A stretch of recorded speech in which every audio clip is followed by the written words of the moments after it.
What's going on, my fellow Kino Lords? So today I got another tier ranking video because I feel like the last one I did on the A24 films that I've seen actually did kind of good, and I had a lot of fun doing it. So I'm doing another one, and this time it's me ranking the Palme d'Or winners from Cannes Film Festival. Now, just like the A24 films, I definitely have not seen all of them. There's been a shitload ever since Cannes was a film festival. So just know that I'm doing this to the best of my knowledge and to the best of my experience. But I think that's about it. Let's just dive right into this thing. All right. So right out of the gate, just let you know, I changed the tier labels to my liking because I don't know. I don't really like ranking films on a letter grade. I tried that earlier on in the olden days, and I just kind of grew out of it. Didn't like it.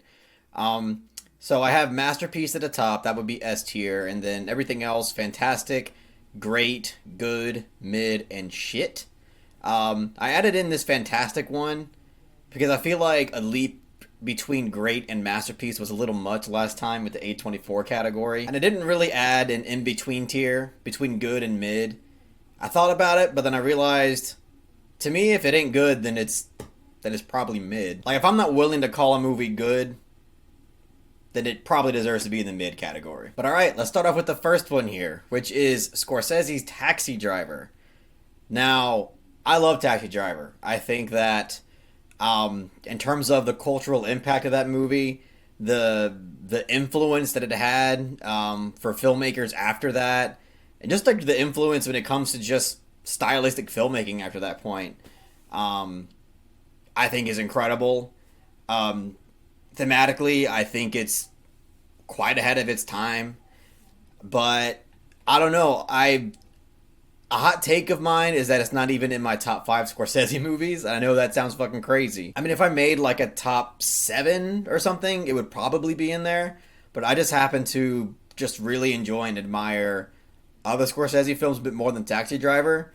So look, for now, I'll put Taxi Driver at fantastic. Robert De Niro goes ape shit in that movie. I mean, Scorsese goes ape shit in that movie. That fucking cab scene, like, I don't know what it is with directors, but they love saying the N word when they do a cameo. All right, let's move on to Paris, Texas. Oh man, here we go. Another really, really, really great movie. You know what? I'm putting it fantastic. Fantastic. Um, Not my favorite Wim Wenders movie, actually. It's probably my second favorite Wim Wenders because Perfect Days is actually my favorite Wim Wenders. I feel like a lot of y'all might say that's just recency bias or something, but I'm sorry, Perfect Days just hit really close to home, and there's just something about it that really resonates with me more personally. I mean, you could argue that Paris, Texas might have like the better filmmaking, but Perfect Days just really struck a chord with me like no other, and I just love the power of subtlety in that movie. So, Paris, Texas, fantastic movie. I'll put it in the fantastic column. What we got next? We got If. This is the Malcolm McDowell film, the film that Stanley Kubrick eyeballed him in when deciding to cast him in The Clockwork Orange. Yeah, I've seen it. I think it's. I don't know. Am, was it? Did I think this movie is good? I don't know, man. There was a good chunk of this that I just found kind of not very interesting and kind of boring.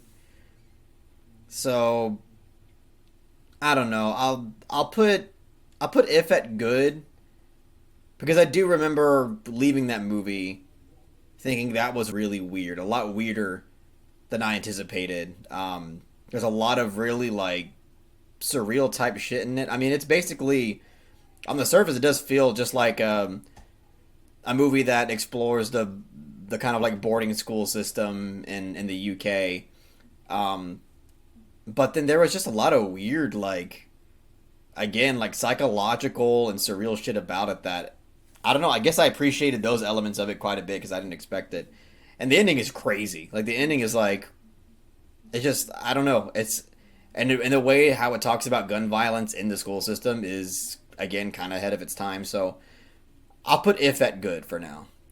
I wasn't really in love with it, but I think there's too much about it that I liked for me to just call it mid. So okay, what's next? Next, we got Viridiana. This is a great movie. Really great movie. It's a Jose Buñuel film. I watched it, I believe. I don't know if it's been a year, but it's been a little bit. Um, but a really great movie. Basically about a nun who her her charitable the charitable element of her character is put to the extreme test here. And it's actually quite a nihilistic movie that does not have a lot of hope at all. But I like the movie a lot. It's quite allegorical. There's a lot of thematic ideas in here about class, and I think it's a film that you should really check out for sure. Um, all right, Missing. I don't think I've heard of that movie. Wild at Heart. Oh boy, here we go.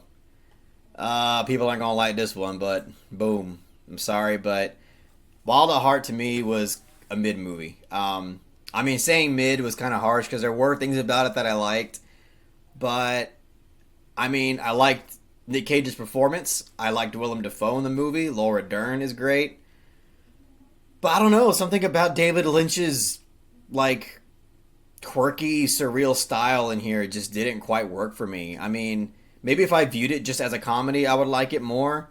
I haven't seen it in like over 2 years, I think. But I remember walking out of the movie feeling really underwhelmed. And there's a lot of things about it that I just found really corny as well. So, I don't know. I'm really sorry, but that's probably my least favorite David Lynch movie. So, sorry. I know there's Wild at Heart fans out there that want to crucify me, but that's just how I feel about it. Fahrenheit 9/11. Honestly, I think kind of that kind of deserves to be in the shit category. I'm sorry. I don't know how people feel about Michael Moore's like documentary style of filmmaking. Way back when I was in high school, I watched some of his documentaries, including Fahrenheit 9/11. I thought, oh, really? I don't know, really eye opening, and look at all the things that he's exposing about, the Bush administration and stuff like that. But now watching it as a grown ass adult, I feel like the way he treats the documentary format is really disrespectful. And even though I'm super left wing, like I agree with like everything that he's saying in Fahrenheit 9/11, and same with like Bowling for Columbine. Like I agree with all the shit that is in those documentaries. But what is the point of being pandered to? Like, what is the point of documentary filmmaking if you're not really changing minds? Like, is this only geared towards people who already agree with you just because of the obvious bias framing and presentation to it? And I just feel like that's not what really documentary filmmaking should be about. Like, if I'm going to criticize other, like, right-wing documentaries for having, like, disingenuous framing, and not being nuanced at all, then I should also do it with stuff like Fahrenheit 9/11 and Michael Moore stuff. So I'm sorry, but I'm probably gonna put that in the shit category. And the fact that they chose that to win the Palme d'Or is pretty fucking stupid. So, yep, sorry about that one. I don't know if anybody's gonna care about me putting that in the shit category, but it's the way I feel. All right, Mission. I never heard of that. Wait, what is this? What the hell is that? Let's Google lens this real quick. I just learned how to use this tool because I'm an idiot.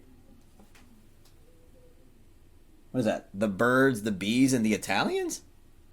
I've never heard of that fucking movie. What the hell? Anybody in the comment section want to tell me how they feel about the movie? Because I've never heard of that. Julie, never seen it. Pele the Conqueror, haven't seen it. Uncle Boonme, here we go. Uncle Boonme, infamous movie in my Discord server. There's a huge story to this, but let me just cut it short.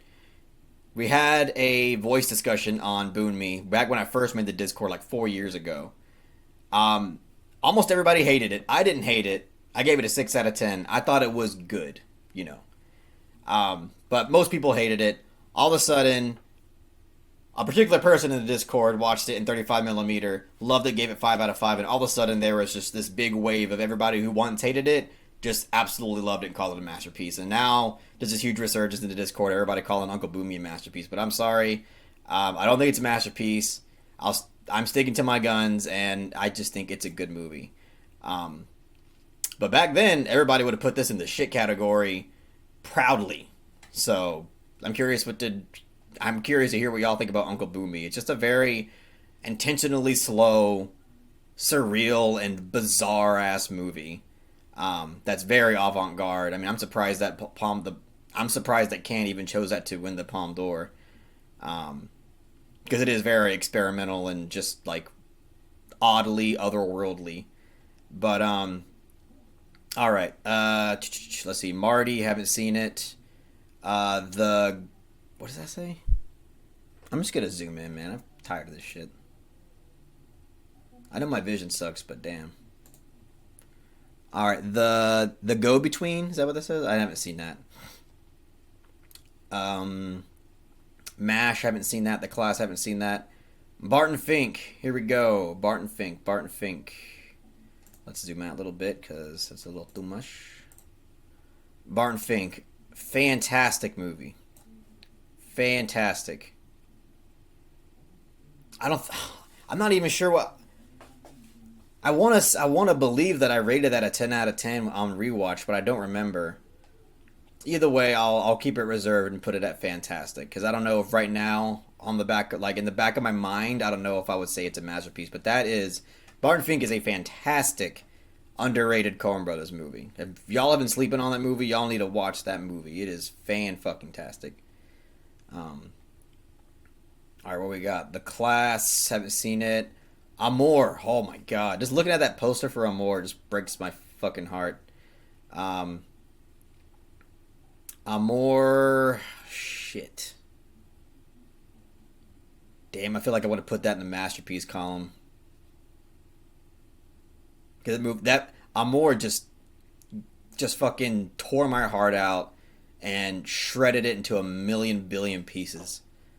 Um, you know what? I feel comfortable putting that in the masterpiece category. I do. I have a whole review on that movie that I made like 3 or something years ago. If you guys want to check that out, I don't remember what I rated it. I wouldn't be surprised if I gave it a 10 out of 10. But that is it's a Michael Haneke film. Again, very slow moving, takes its time. You gotta be patient with it. But man, that is one of the most devastating movies that I've seen on the nightmarish reality of old age. My God, especially within the context of a relationship. Absolutely heartbreaking movie. All right, what else we got? The Hireling. Is that what that says? I think it says the Hireling. I never seen it. L'Enfant, haven't seen it. What the hell is this? Damn it, let's do some Google Lens magic real quick.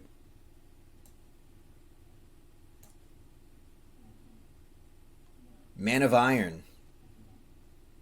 I have not seen Man of Iron. I don't even think I heard of that movie. The Knack, haven't seen it. Tree of Life. Here we go. Here we go. Tree of Life going into the masterpiece category. I am in love with that movie. And again, it's not gonna be everybody's cup of tea, but that to me was just a beautiful and existentially profound piece of experimental filmmaking, and it's shot beautifully from start to finish. Lubeski, I believe that's shot by Lubeski. It could be wrong, but I think it was Lubeski. He just, if it is him, he absolutely killed it. Whoever was the DP absolutely killed it. Terrence Malick. This is when the philosophy, like narration kind of thing, was done really well. And I don't know, I was blown away by that movie. I really was. Yeah, because I actually wasn't the biggest fan of The Thin Red Line. I don't know why I'm spewing out a hot take. It's like I want to get dislikes. But The Thin Red Line was a movie that I was really looking forward to because of The Tree of Life, and it kind of let me down quite a bit. Um, but anyway, let's move on to The White Ribbon from Michael Haneke. Once again, honestly might be a hot take, but I think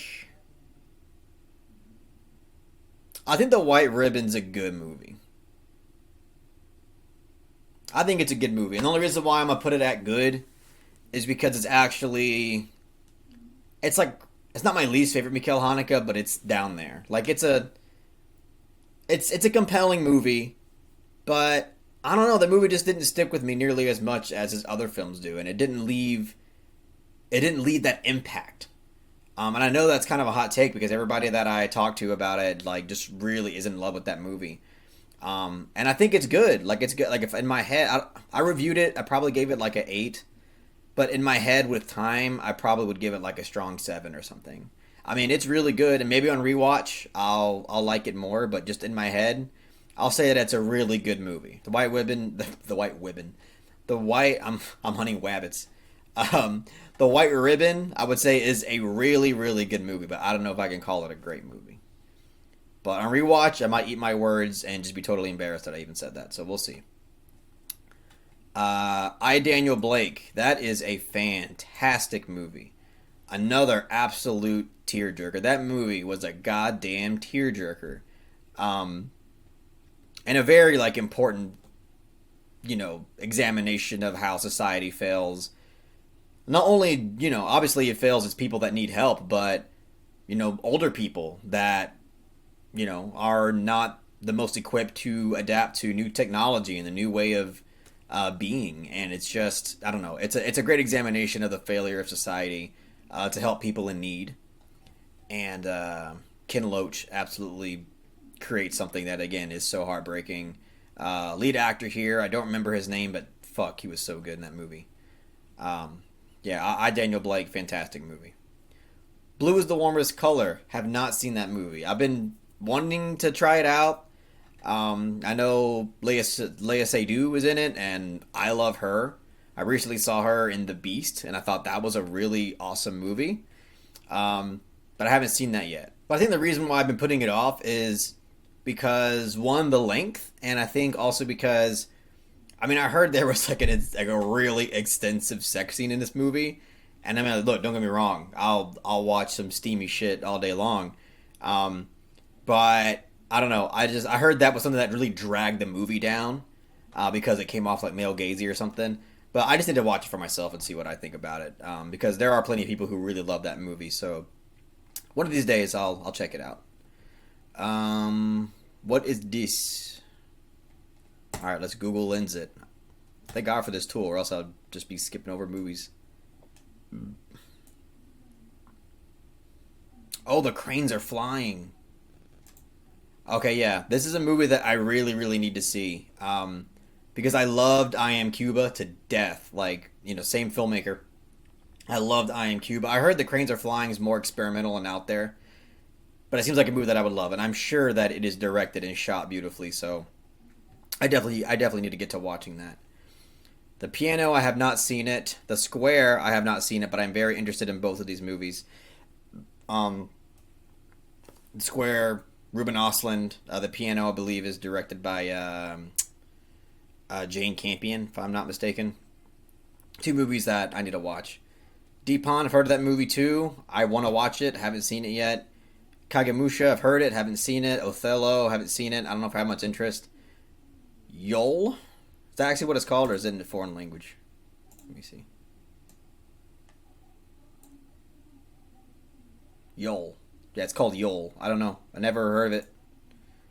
Taste of Cherry. All right, here we go. Abbas Kiarostami making his first appearance on the list. I think Taste of Cherry is a great movie. It's a great movie, for sure. Not my favorite Kiarostami, but I think that it is a very important and well written movie on the contemplation of suicide and just an examination of a character that is in complete despair. And yeah, just great movie for sure. Sex, Lies, and Videotape. I don't know. I say that movie's mid, kind of. I just didn't really think it was all that good. Like I thought it was okay, but it's not good enough for me to call it good, personally. So I'll put that in the mid category. Even though it does have James Spader in it, and I like me some James Spader. Robert California is amazing. All right, where are we at? Okay, Dancer in the Dark. Lars von Trier with his Palme d'Or win here. Dancer in the Dark's a great movie. For sure, great movie.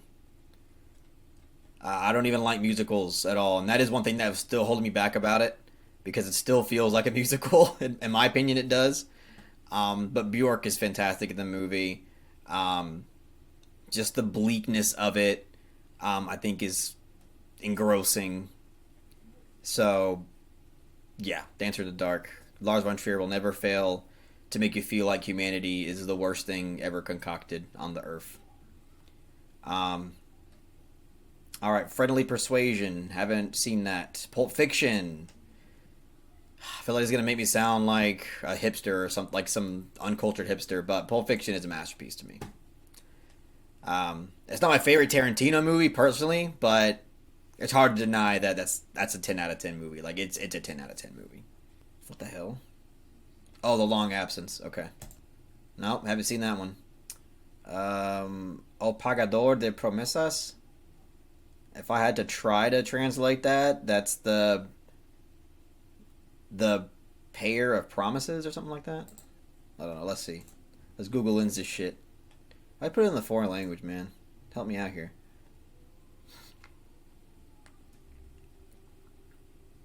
Honor Among Thieves. Is that the English translation, or is that a different movie? Alain Delon. It's probably that.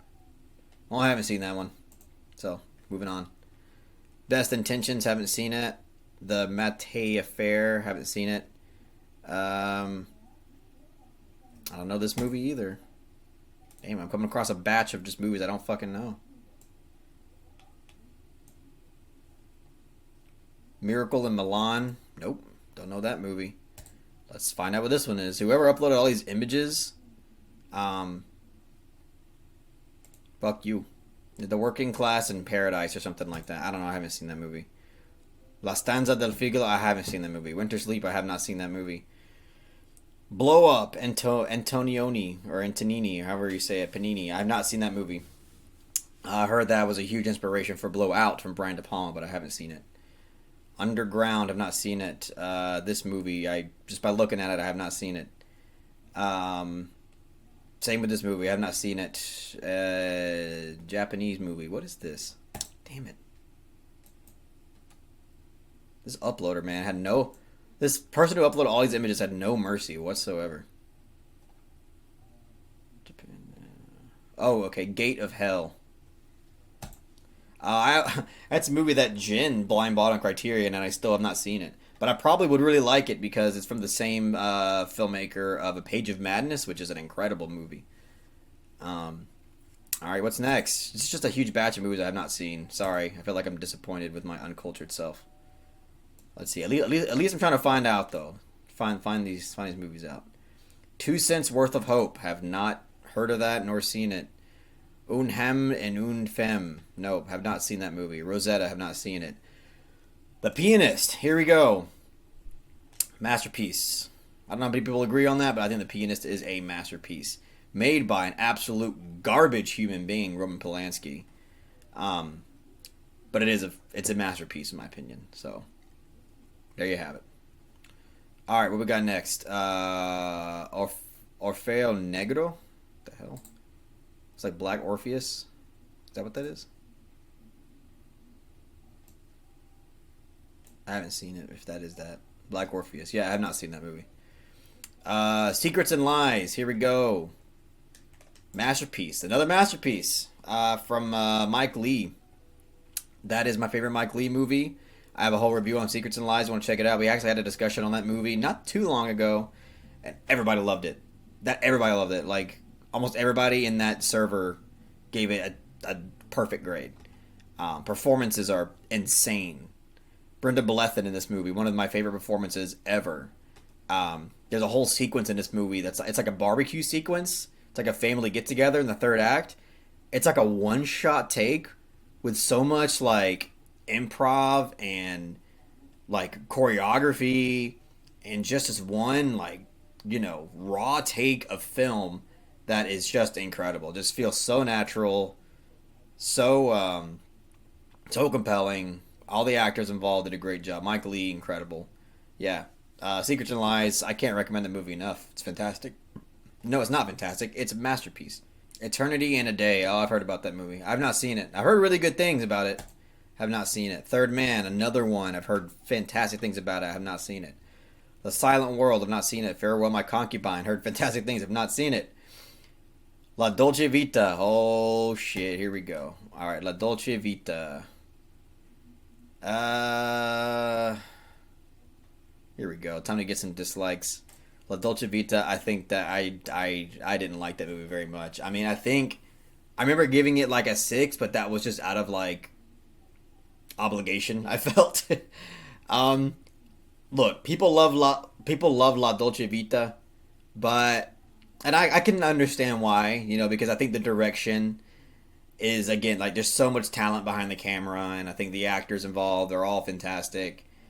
But in terms of just like, I don't know, like content in the movie, I just didn't feel anything for it. Like, I just felt really bored by the material, and I don't know.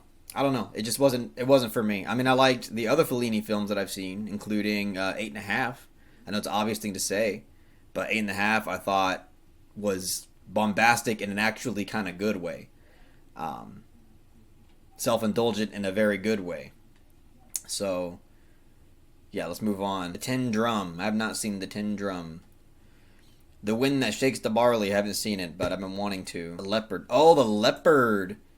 Yeah, that was actually a film that was recently recommended in the server, and a lot of people loved it. I unfortunately couldn't make that discussion, but a lot of people really loved that movie. That's the one with Alain Delon, and pretty much nothing but great things about that movie. So I gotta watch that movie eventually. Padre Padrone. Let's see what that is, because I don't know what that is. Padre Padrone. I don't know. I haven't seen it. Oh, The Conversation. Coppola film. Conversation is so good. Is it fantastic? Is it great? I'll put it at great. I don't know if I would say it's fantastic, which I know is a hot take, but I do think it's a really great movie. Like, really, really great movie. You can tell, like, also inspired Blowout in terms of the way audio is used, and just, yeah, like the way, like, investigative techniques at the time were used. So yeah, Conversation, really, really good movie. Really great movie, excuse me. Alright. What is this? Let's find out, because the uploader wants to upload everything in foreign language, so I don't fucking know. The Eel. Never heard of that movie. What do y'all think about that?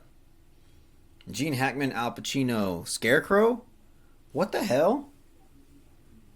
I've never heard of this movie. God, I feel so uncultured doing this. And I love Al Pacino.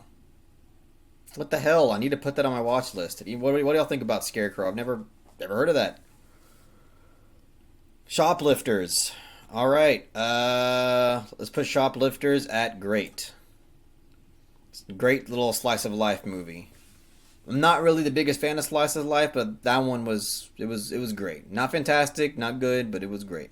All right. What is this right here? The Ballad of Nayarama.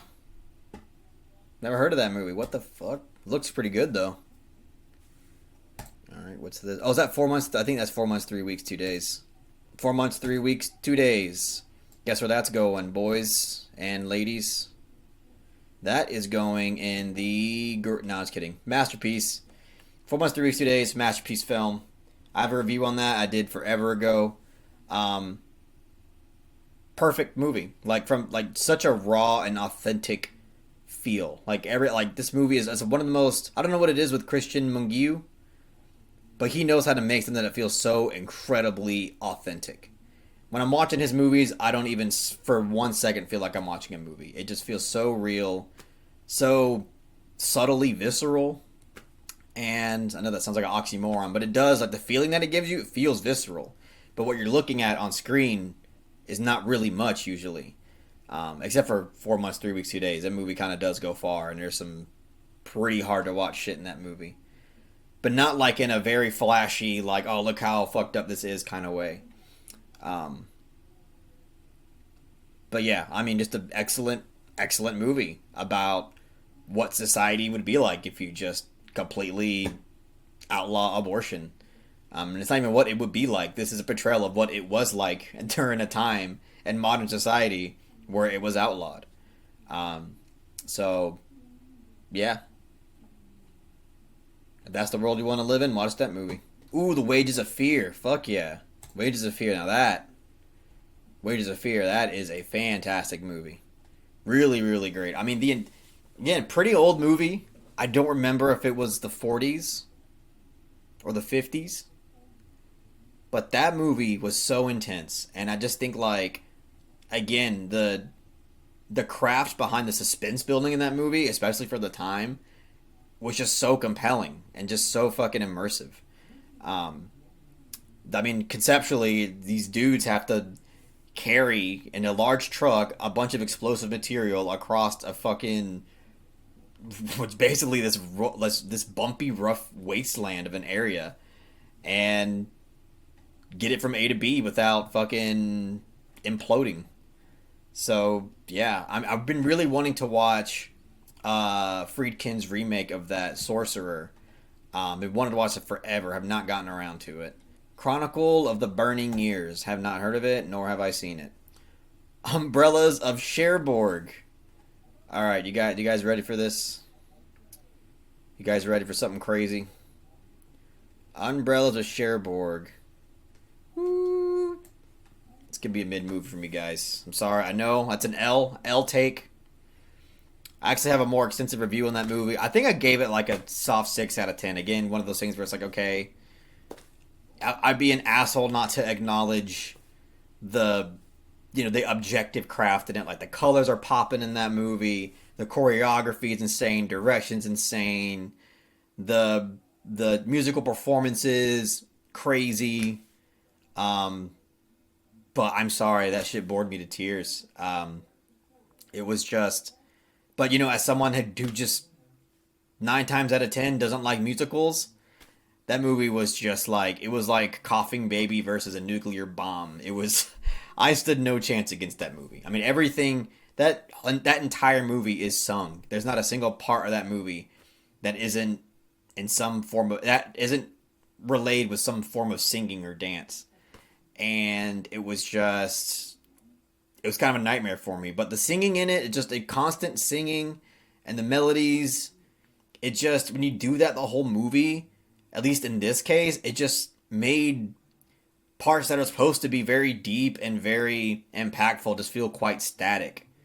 And I didn't feel anything in this movie. I didn't feel the weight of this movie. And again, objective craft, whatever, beautiful looking, direction's crazy, choreography's crazy, everything, all that. But it's not my kind of movie. It wasn't my kind of movie.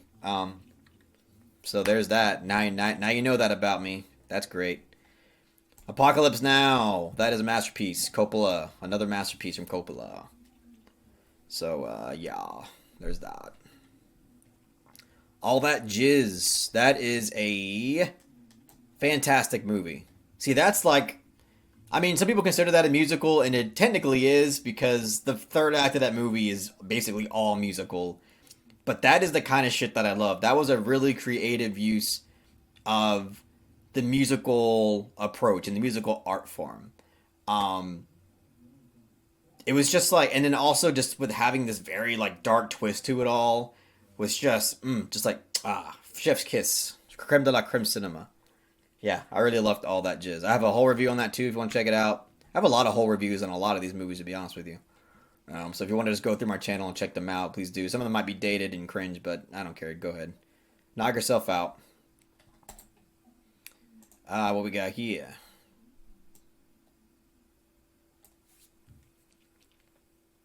Under the Son of Satan. I've not seen that movie. I heard of it, but I have not seen it. Elephant. Elephant is a good movie.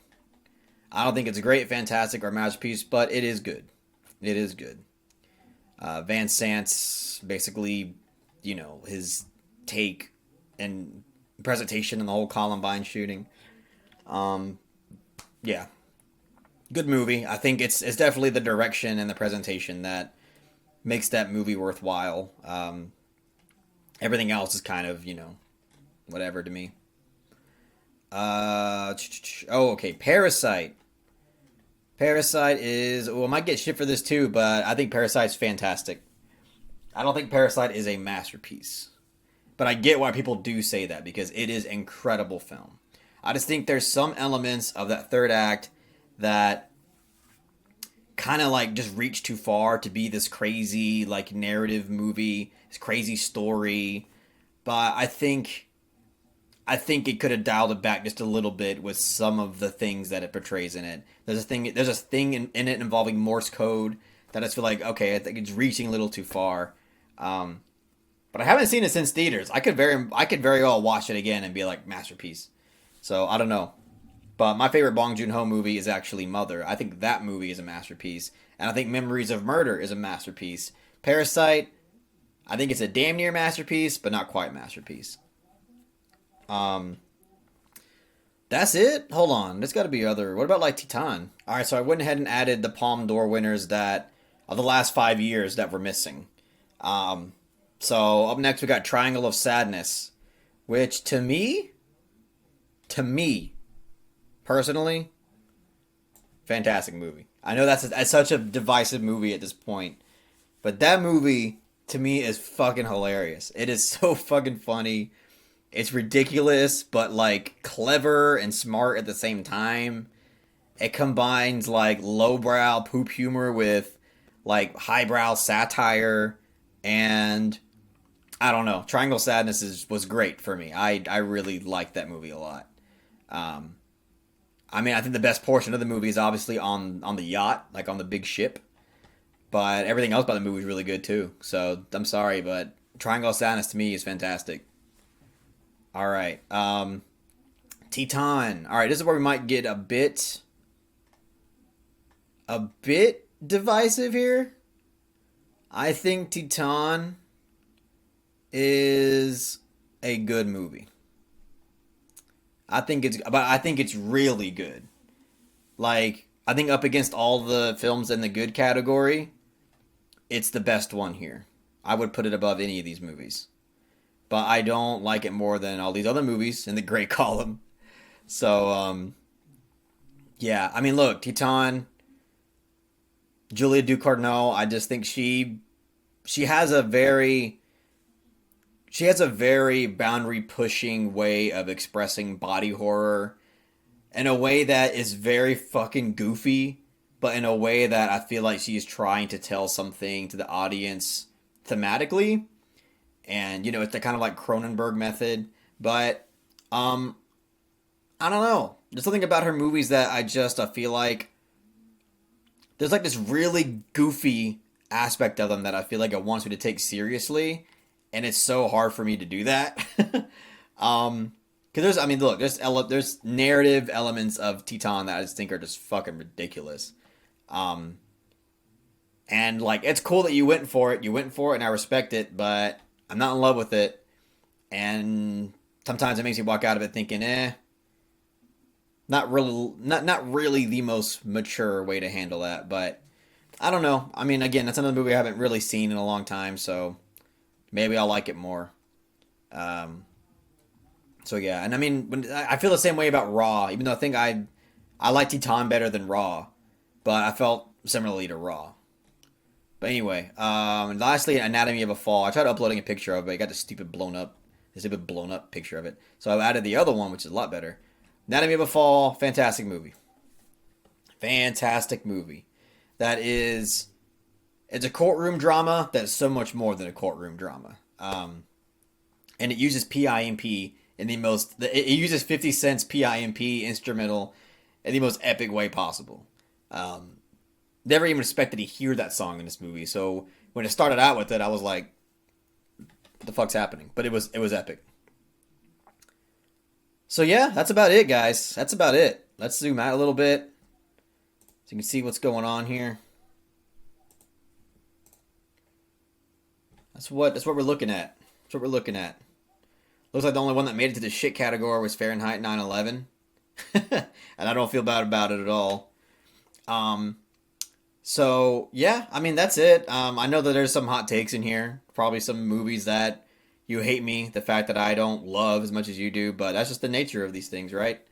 Um, comment down below and let me know why you hate me so much, and we can maybe we can duke it out down there. But that's it, guys. That's it. This is really, I mean, personally, this is really fun. I want to keep doing stuff like this. Make sure to give me some recommendations in the comment section about the next tier ranking you want me to do.